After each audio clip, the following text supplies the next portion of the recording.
प्यारे दोस्तों, आज हम आपको ऐसा कहानी सुनाने वाले हैं जिसे सुनकर आप हैरान रह जाएंगे। ये कहानी है एक ताजिर की हाफिजे कुरान बीवी का और एक तोते का। इस कहानी को मुकम्मल जानने के लिए हमारे साथ आखिर तक रहिएगा।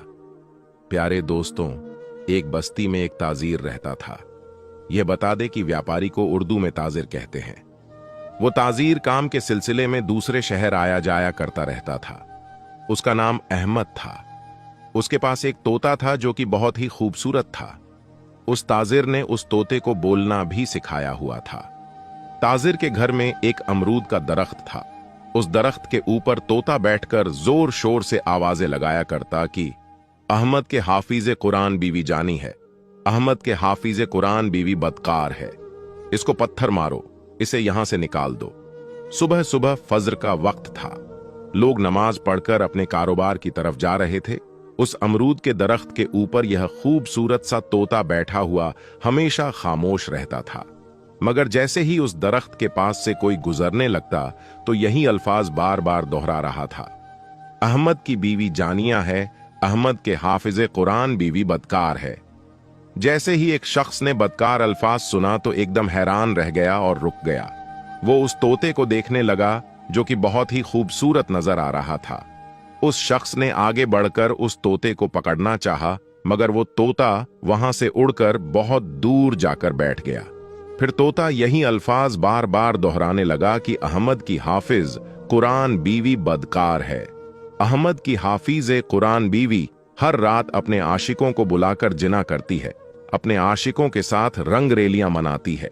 यह सुनकर वो शख्स घबरा गया कि यह कैसा तोता है जो दरख्तों में बैठकर औरतों के राज्य सबको सुनाया करता है। उस शख्स को यूं दरख्त के पास खड़ा देखकर कुछ लोग आकर पूछने लगे कि भाई, इस घर के पास खड़े होकर क्या कर रहे हो? उस शख्स ने कहा, यह किसका घर है? तुम जानते नहीं, ये अहमद भाई का घर है जो कि बहुत ही नेक और शरीफ इंसान है। आज तक उस नेक और शरीफ इंसान ने कभी किसी औरत की तरफ नजर उठाकर नहीं देखा। वो अपनी हाफिजे कुरान बीवी के साथ इस घर में रहता है, लेकिन आपका इस तरह किसी के घर की तरफ झांकना अच्छी बात नहीं। सारे लोग उसको बार बार बातें सुना रहे थे और वो डर गया और उसने तोते की तरफ इशारा करते हुए कहा, मैं तो इस तोते को देख रहा हूं, मुझे किसी के घर में झांकने की क्या जरूरत है?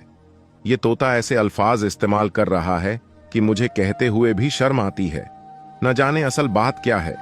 जैसे ही लोग और जमा हो चुके और उस तोते ने दोबारा फिर से कहना शुरू कर दिया, अहमद की हाफिजे कुरान बीवी बदकार है, वो अपने आशिकों से जीना किया करती है। ये सुनकर लोग कानों को हाथ लगाने लगे और कहने लगे, ये तोता तो बहुत ही मासूम जानवर है, ये जो कुछ देखता है वही बोलता है। जरूर उसकी बीवी ने कुछ न कुछ गलत तो किया होगा, इसीलिए ये तोता बार बार ऐसा बोल रहा है। आहिस्ता आहिस्ता पूरी बस्ती में यह बात फैल चुकी थी कि ताजिर के हाफिजे कुरान बीवी बदकार और जानी औरत है। लोग अब उसके घर से दूर रहना शुरू हो गए। तमाम मर्दों ने अपनी औरतों को उसके घर में जाने से मना कर दिया, क्योंकि अक्सर औरतें उसके पास दीन सीखने के लिए जाया करती थीं। अब बस्ती की कोई भी औरत उसके पास नहीं आया करती थी। अहमद की हाफिजे कुरान बीवी इस बात को लेकर बहुत ज्यादा परेशान थी कि आखिर मेरे पास ये औरतें कुरान सीखने क्यों नहीं आ रहीं। हर कोई उस औरत पर शक करने लगा। सुबह सुबह रोजाना वो तोता उस दरख्त पर बैठकर यही अल्फाज दोहराता रहता था और सारा दिन वो तोता कहां होता किसी को कोई खबर नहीं थी। अब सब लोग कहने लगे कि ये औरत बद किरदार है, ये औरत नापाक किरदार की है, इसलिए तो इसका शौहर इसको छोड़कर चला गया। अहमद बहुत ही नेक इंसान था। तिजारत करने के लिए घर से निकला, मगर वापस पलटकर घर नहीं आया। लोग तरह तरह की बातें उस औरत को सुनाने लगे। अक्सर लोग उसके घर की दीवार के पास खड़े हो जाया करते थे और बातें किया करते थे। 4 साल गुजर चुके थे। उसके बाद एक रोज एक काफिला बाजार में आया। वो काफिला आकर रुका तो उसमें अहमद भी था। 4 साल बाद वो अपने घर वापस लौट रहा था। लोगों ने उसको देखा तो देखते ही पहचान लिया और उससे मिलने लगे। कुछ लोगों ने तो उसको तंज करना शुरू कर दिया कि कहां रह गए थे, अपने घर की कुछ होश है या नहीं, तुम्हारे घर में तुम्हारे पीछे क्या हो रहा है, कुछ ख्याल तो कर लेते अगर इतना लंबा अरसा के लिए जाना था। अपनी बीवी को भी साथ ले जाते। अहमद को यूं भरे बाजार में अपनी बीवी का नाम लोगों के मुंह से सुनकर उसको गुस्सा आ रहा था, लेकिन फिर भी वो खामोश रहा। उसने अपनी बीवी के लिए बहुत कुछ खरीदा था, लेकिन जैसे ही अपने घर में दाखिल हुआ, आगे का मंजर देखकर वो हैरान रह गया। वो सारे तोहफे जो कि अपनी बीवी के लिए लाया था, उसके हाथों से छूटकर जमीन पर गिर चुके थे। और जब उस तोते ने उसको देखा तो तब भी अपनी जबान से यही अल्फाज दोहरा रहा था। सारी हकीकत खुलकर सामने आ चुकी थी। उसका शौहर बहुत ही ज्यादा नेक और शरीफ इंसान था। वो एक नेक शौहर था। जब उसने तोते के मुंह से अपनी बीवी की हकीकत सुनी, उससे बर्दाश्त न हुआ।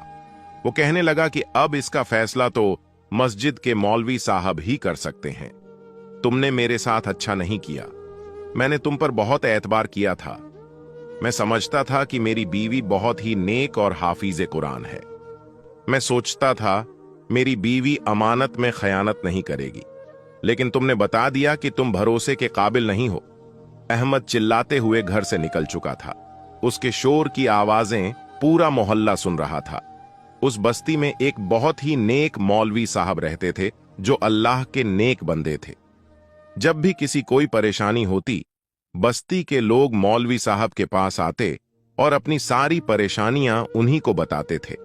मौलवी उस मसले का हल बड़े ही अच्छे तरीके से निकाल दिया करते थे और लोग खुशी खुशी अपने घर में वापस आ जाया करते थे।